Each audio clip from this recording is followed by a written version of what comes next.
Bonjour à tous, quel retour d'expérience de l'autonomie dans les Outre-mer français? Pourquoi faire de la pédagogie sur le sujet s'impose en Guadeloupe? Comment expliquer que cette question ait fait irruption dans la crise sociale alors que la revendication n'a pas été posée? Julien Mérillon, président du CORECA et membre du CAGI, est l'invité de Franc-Parler. Julien Mérillon, bonjour. Bonjour, bonjour à tous nos téléspectateurs. C'est toujours un plaisir de vous avoir sur notre plateau. Avant d'évoquer l'actualité qui vous a conduit jusqu'à nous, votre analyse de ce que nous avons vécu, de ce que nous vivons ici en Guadeloupe depuis bientôt un mois. L'analyse, elle tient dans, à mon avis, l'approche que l'on peut faire de nos sociétés, puisqu'on ne peut pas la détacher de nos sociétés dans leur vécu, dans leur parcours, dans leur trajectoire. Je crois, j'ai toujours dit que la Guadeloupe était une société éruptive. C'est un peu comme tout volcan, c'est-à-dire le magma se concentre et à un moment donné, il a besoin de sortir. Alors, il se concentre avec quoi? Avec des frustrations, avec... c'est vrai, une précarité de plus en plus forte et une demande sociale qui n'arrête pas d'augmenter. Et surtout, je crois, peut-être, et c'est ça la nouveauté de cette année, une jeunesse que l'on a un peu laissée sur le bord de la route. Alors, elle s'est trouvée au milieu de la route, c'est-à-dire on l'a laissée sur le bord de la route, elle s'est trouvée au milieu de la route, et je crois qu'elle a bousculé beaucoup de codes en la circonstance, y compris même chez les initiateurs du mouvement social qui ont dû s'aligner sur cette revendication de la jeunesse, l'intégrer dans leur démarche. Donc on est, à mon avis, dans un processus où il y a de la continuité qui, si vous voulez, traduit les problématiques structurelles de nos sociétés, tant au niveau économique qu'identitaire, mais on est aussi sur, on peut dire, des épisodes plus conjoncturels. En 2009, le déclencheur, va-t-on dire, de la crise, c'était la question du prix de l'essence, c'était la cherté de la vie. Cette année, le déclencheur, c'est la crise vaccinale. Autrement dit, on a un fond structurel qui ne se modifie pas et à des périodes déterminées, nous avons des déclencheurs qui alimentent et qui, par conséquent, peuvent nourrir le feu social. Très bien. Il faut se rendre à l'évidence, il y a eu de la casse, des entraves à la circulation, des entreprises saccagées, brûlées, mais rien d'une grève générale, en fait. Non, à mon avis, on a dépassé, on est vraiment dans le cadre d'une mobilisation sociale et politique qui pose un certain nombre de problèmes. Donc, on est sorti du conflit social classique, traditionnel, qui oppose un patron à ses ouvriers. On n'est pas dans cette démarche-là. On est dans une démarche beaucoup plus sociétale, à mon avis, qui pose des problèmes qui dépassent de loin les relations de travail.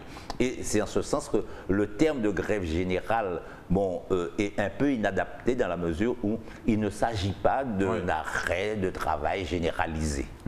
D'autant que l'école a repris, les administrations fonctionnent, tous les centres commerciaux sont pleins à craquer, il y a embouteillage à Jarry. Oui, mais parce que précisément il y a, à mon sens aujourd'hui, une focalisation autour d'un certain nombre de personnes qui expriment un ressenti. Alors, je crois qu'il faut bien distinguer les choses. Ça ne veut pas dire que parce qu'il n'y a pas la majorité des Guadeloupéens sur les barrages ou autour du mouvement social, qu'il n'y a pas quand même un soutien dans l'opinion à ces problématiques posées, à savoir la question de l'obligation vaccinale, la question de la jeunesse. Ce sont des sujets qui font débat. Ce sont des sujets qui, si vous voulez, sont quand même appropriés par la Guadeloupe. Maintenant, quant à la méthode, il y a effectivement des différences entre ceux qui peuvent être les animateurs et une partie de la société qui ne s'y retrouve pas. Et le gouvernement semble se féliciter de sa méthode et des initiatives prises par nos élus locaux pour sortir de cette crise. C'est la fermeté du ministre des Outre-mer qui a un petit peu fait bouger les lignes? Alors, il y a la fermeté d'abord. C'est vrai que on était aussi dans une impasse. Moi, je crois qu'il faut bien comprendre l'impasse dans laquelle on était trouvé. C'est une impasse juridique et politique. Juridique parce que, bon, une loi votée par le Parlement français ne peut être abrogée que par le Parlement. Ça, c'est une évidence, hein, si vous voulez. Ça, c'est l'impasse juridique dans laquelle on se trouvait. Et l'impasse politique, ça veut dire devant un jeu d'acteurs où, précisément, et là, je crois que c'était très intéressant à observer, le jeu des acteurs. Bon, une partie des acteurs guadeloupéens a privilégié l'État comme étant l'interlocuteur.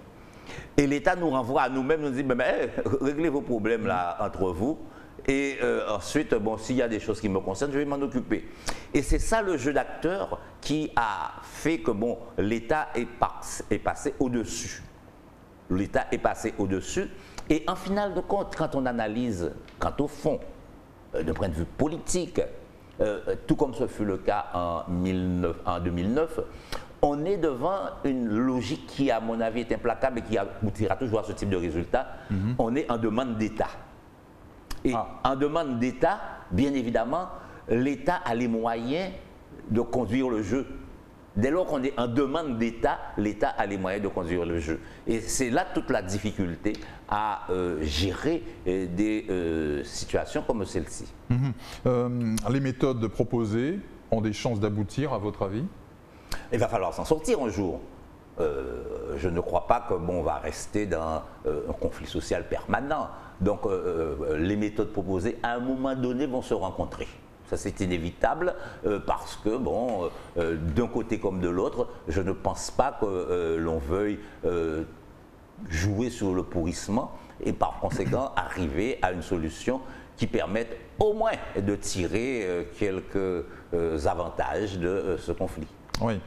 Quand Sébastien Lecornu s'étonne de la sous-consommation ici des fonds dédiés aux emplois aidés et des entreprises locales qui travaillent sur le chantier du nouveau CHU et qui font venir des compétences externes et qui nous renvoient ça à la figure, comment il faut le prendre? Alors, il y a deux aspects dans la question. Bon, je n'ai pas tous les chiffres et je ne connais pas les conditions dans lesquelles on a invité la population, ou tout moins ceux qui étaient demandeurs d'emploi, à participer à ces travaux. C'est une première chose. Et la deuxième chose qui me paraît importante aujourd'hui, c'est de s'interroger sur le fait de savoir quel emploi on propose.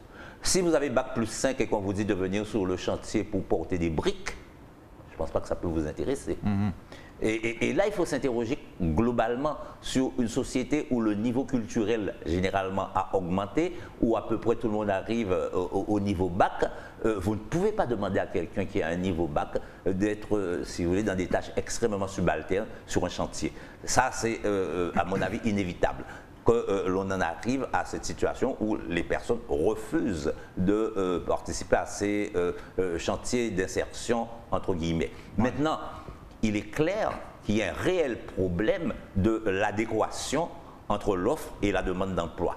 Il y a un vrai problème d'adéquation entre l'offre et la demande d'emploi. On a une demande, on la connaît, on va la voir concrètement. Et semble-t-il, il y a une offre qui apparaît, mais à un moment donné, ça ne se rencontre pas. Il n'y a pas d'adéquation entre l'offre et la demande d'emploi. Et tant qu'on n'aura pas réussi à trouver les mécanismes qui assurent cette adéquation entre l'offre et la demande, on sera toujours dans une situation de crise. Que reste-t-il du refus de l'obligation vaccinale? C'était l'une des revendications clés de cette contestation sociale. Que dire? Que dire? Bon, alors je ne dirais pas qu'elle est passée au second plan. En tous les cas, on en parle de moins en moins. On a des soignants qui se vaccinent. Oui, c'est ce qu'on dit, oui. On dit qu'il y a des soignants qui se vaccinent et que moi j'observe que dans le discours, et moi c'est l'analyse du discours que je fais, que cette obligation, cette revendication est moins présente qu'elle ne le fut au premier jour.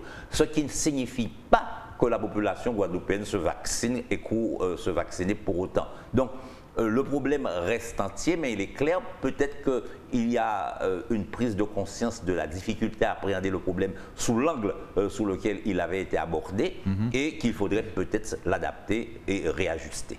Au plus fort de cette crise, la question de l'autonomie de nos territoires qui n'a pas été demandée localement s'est invitée dans le débat public à la fois local et national, hein, du coup. C'était de la stratégie politique ou un énième message adressé aux Outre-mer dans ce sens? Alors moi, j'y vois deux choses. Alors, j'y vois une première chose, c'est ce que j'ai appelé le cache-sexe politique. C'est-à-dire que bon, on a mis une espèce de truc d'autonomie là, on a caché ce qu'on ne voulait pas voir. On a dit, bon, mais voilà, vous voulez l'autonomie, allez-y. Allez-y, puisque vous ne voulez pas la loi, eh bien, allez-y à l'autonomie. Ça, c'est, disons, l'aspect un peu plus conjoncturel. De manière plus fondamentale, il est clair dorénavant qu'on n'a plus la même relation entre le centre et la périphérie. De manière fondamentale, il faut comprendre qu'on n'est plus autant du paternalisme gaulliste. De manière fondamentale, il faut comprendre que la classe politique d'aujourd'hui n'a pas connu la colonisation, n'a pas connu les guerres de décolonisation et n'est pas dans la relation affective avec l'outre-mer. Et donc, elle entend mettre en place sa propre stratégie qui est d'ailleurs profondément inspirée de sa conception libérale. Soyez vous-même, prenez vos responsabilités et débrouillez-vous. Moi, je crois qu'il faut bien comprendre ce passage pour pouvoir saisir cette volonté, en tous les cas cette volonté politique d'aborder la question de l'autonomie. À mon avis, aujourd'hui, ça veut dire quoi? Ça veut dire que la Guadeloupe a le choix entre deux solutions. Ou bien elle se construit elle-même sa propre autonomie, ou bien alors elle attend qu'on le lui impose avec toutes les conséquences que cela pourrait avoir. On est devant ce choix dorénavant et il me paraît essentiel d'y réfléchir sérieusement. D'où donc ce webinaire que vous organisez, c'est deux webinaires, donc un premier ce vendredi, un deuxième mercredi prochain sur le thème de l'autonomie dans les Outre-mer, avec pour commencer l'analyse de deux réalités, celle de la Polynésie et celle des îles du Nord, Saint-Martin et Saint-Barthélemy. Donc le sujet s'impose. Le sujet s'impose parce que d'abord l'autonomie en tant que telle est un concept qui a traversé le débat politique guadeloupéen depuis très longtemps et où il y a une perception qui est souvent travestie, je vais dire. L'autonomie, quand on en parle à un Guadeloupéen moyen, il s'imagine tout de suite que les portes sont fermées, que tout est réduit à néant et l'autonomie, je reprends la formule qui avait été utilisée dans les années 60, ces assiettes vides. C'est l'expression qui est employée et ça c'est resté profondément ancré dans l'esprit des Guadeloupéens. Donc il y a cette première perception de l'autonomie. Deuxième chose, il y a la réalité de l'autonomie. L'autonomie, elle existe dans un certain nombre de territoires. Elle existe même dans une certaine mesure en Guadeloupe sous la forme d'une autonomie administrative. Elle existe bel et bien. Et il s'agit précisément dans le cadre de ces deux webinaires, de ces deux conférences pour le CAGI, d'explorer à partir de faits concrets, non pas sous la base de discours politiques ou idéologiques, de dire bon mais voilà, la Polynésie qui est de loin la collectivité d'outre-mer où l'autonomie est poussée à sa plus extrémité. Je rappelle que la Polynésie peut édicter des lois pays. Je rappelle que la Polynésie est membre de la FIFA et participe à la Coupe du Monde, donc peut se retrouver un jour face à la France. Je rappelle que la Polynésie a une grande autonomie en matière de santé publique, en matière d'éducation. Donc la Polynésie a fait ce choix.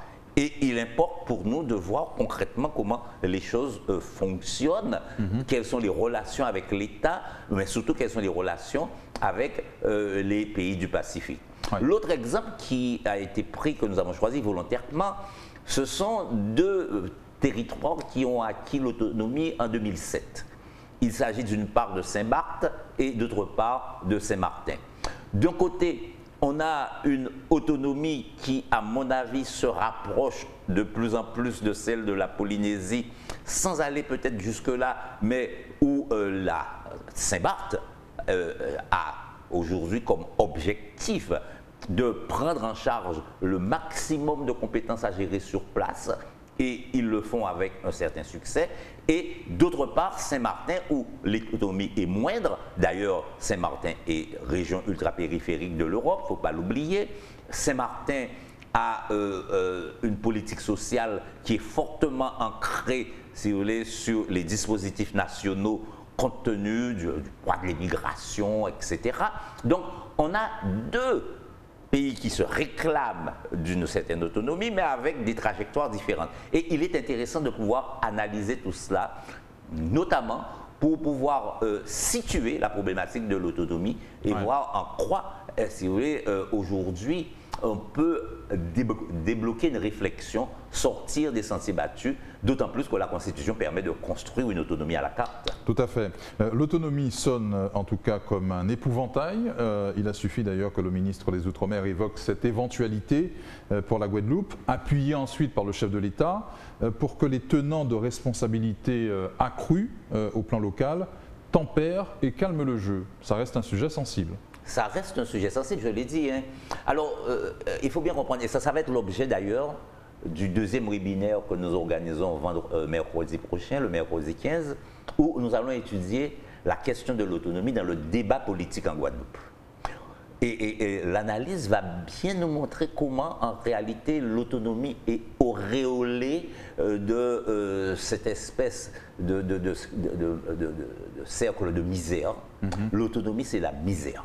Et je crois que pour beaucoup de Guadeloupéens, c'est ça.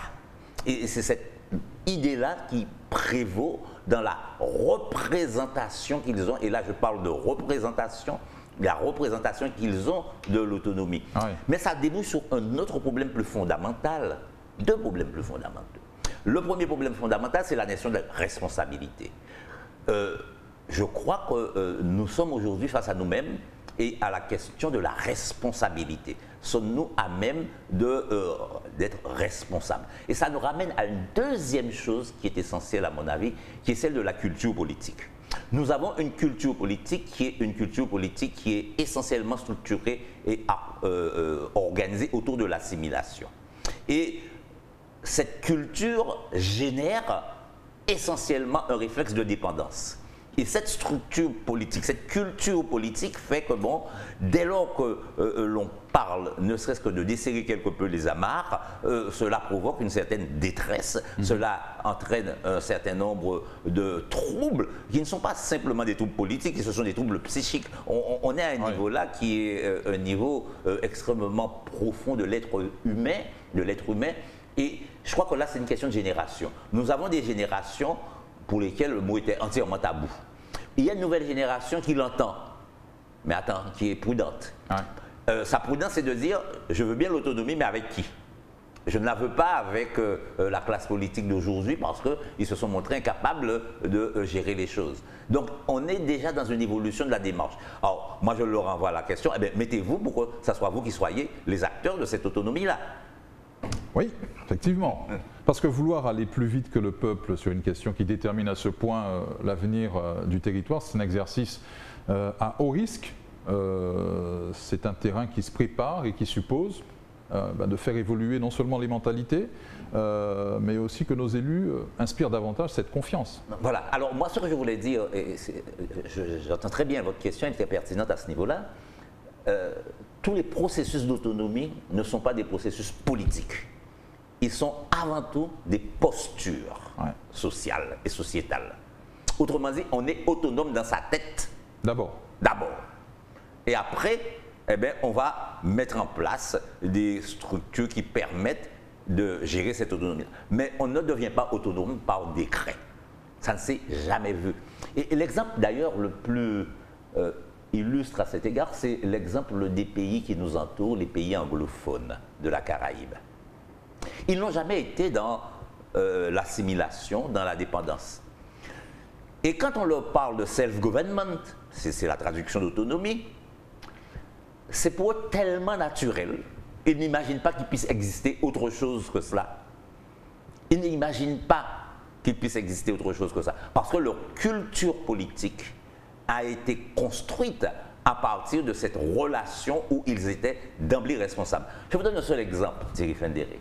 Est-ce que vous savez que le Parlement de la Barbade a été créé en 1639. Autrement dit, un parlement qui édicte des normes. Ah bah, bien sûr, ce n'était pas les esclaves qui étaient parlementaires, c'était les colons. Mais en tous les cas, il y a déjà cette démarche. Et lorsque la majorité noire arrive au pouvoir, elle entre dans ces assemblées avec la même dynamique de tout faire à l'échelon local, d'être responsable chez soi. Cette démarche-là, nous ne l'avons pas. Je rappelle, 1639, ce n'est que 4 ans après que la Guadeloupe ait été occupée par la France. La France a occupé la Guadeloupe en 1635. Et 4 ans après, à Barbade, il y a déjà un parlement. La France n'a pas encore son parlement. En 1639, la France n'a pas encore de parlement. La Barbade a déjà son parlement. C'est vous dire qu'on est dans des cultures qui sont tout à fait différentes. Et cela explique que lorsqu'on est dans un pays anglophone, pour eux, ce qui compte avant tout, c'est leur capacité à gérer eux-mêmes leurs propres affaires, alors que nous sommes dans une autre démarche, une autre culture politique, où à partir de 1774, c'est la coutume de Paris qui est la règle applicable en Guadeloupe, et qu'à partir du moment où c'est la coutume de Paris, eh bien, tout vient de Paris. Eh bien oui, c'est tout cela qu'il faudra faire évoluer. Voilà. Hein, pour ceux qui voudront bien prendre ce chantier à bras-le-corps. Voilà. Parfait. Julien Mérillon, merci d'avoir répondu à nos questions. On rappelle vos 2 rendez-vous, donc demain vendredi, 11h en live. En live sur la pratique de l'autonomie avec les exemples de la Polynésie et de Saint-Martin et Saint-Barthélemy. Et maintenant, mercredi 15, en live toujours sur nos réseaux sociaux. Alors, les lives seront sur la page Facebook du CORECA et sur la chaîne YouTube du CAGI. Et ensuite, maintenant, mercredi, je dirais, où on va aborder la question de l'autonomie dans le débat politique en Guadeloupe, avec notamment les implications en Europe, avec l'Union européenne. Voilà les 2 rendez-vous que nous proposons aux Guadeloupéens. Et le premier débat, donc, ce vendredi, sera à suivre en différé sur Éclair TV. Ce sera samedi après-midi sur notre antenne. C'est exact. Et nous diffuserons également le 2e débat prévu mercredi prochain. Merci en tout cas à vous, Julien Mérillon, d'être venu sur notre plateau. Au revoir. Merci à vous pour votre fidélité à Franc-Parler. L'actualité continue sur notre chaîne locale, sur votre chaîne locale. On se retrouve dès demain pour un nouveau rendez-vous.